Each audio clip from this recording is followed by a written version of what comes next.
رمضان کا چاند رحمت کا اعلان ہوتا ہے۔ جب بھی کوئی رمضان کے چاند کو دیکھے تو کوئی ایسا عمل کرے کہ جس سے ثواب بھی ملے اور زندگی اور آخرت دونوں ہی سنور جائے۔ تو بزرگان دین فرماتے ہیں کہ جب بھی کوئی رمضان کے چاند کو دیکھے تو ایک ایسا عمل کرے کہ جس عمل کے کرنے کے بعد وہ پورا رمضان اس کا رحمت اور برکت والا گزرے اور دعائیں اور حاجتیں قبول ہوتی جائیں۔ تو جو کوئی رمضان کا چاند دیکھنے کے بعد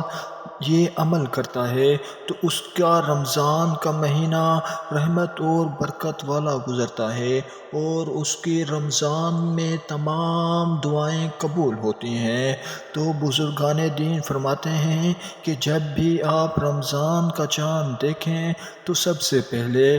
رمضان کے چاند دیکھنے کی دعا پڑھیں، اور جب آپ دعا پڑھ لیں تو دعا پڑھنے کے بعد سب سے پہلے اپنے نبی آخر الزماں حضرت محمد مصطفیٰ صلی اللہ تعالیٰ علیہ وآلہ وسلم پر درود شریف بھیجیں، اور اس کے بعد اپنے رب تعالیٰ سے کچھ اس طرح سے دعا کریں کہ اے اللہ، تیرا شکر ہے کہ تو نے مجھے اس ماہ مبارک میں زندہ رکھا، اور اے اللہ اس نبی آخر الزماں کا صدقے کہ جس نے ہمیں اس بابرکت مہینے کی برکتیں بتائی، اے اللہ ہمیں اس بابرکت مہینے کی برکتیں حاصل کرنے کی توفیق نصیب فرما۔ اے اللہ ہمیں اس ماہ مبارک کی تینوں عشروں کی برکتیں حاصل کرنے کی توفیق نصیب فرما۔ اے اللہ ہمیں اس ماہ مبارک میں زیادہ سے زیادہ دعائیں کرنے کی توفیق نصیب فرما۔ اے اللہ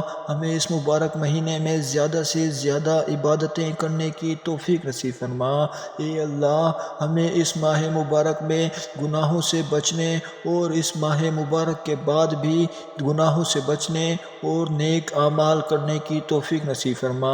اور جو کوئی آپ کی حاجتیں ہوں وہ تمام دعائیں آپ کر لیں، اور دعا کرنے کے بعد نماز مغرب کے لیے چلے جائیں، اور جب آپ نماز مغرب پڑھ کر فارغ ہو جائیں تو نماز مغرب ادا کرنے کے بعد سب سے پہلے آپ نے ایک ایسا عمل کرنا ہے کہ جس عمل کے کرنے کے بعد آپ کے روزی رزق میں برکت ہوگی۔ تو جو کوئی رمضان کا چاند دیکھنے کے بعد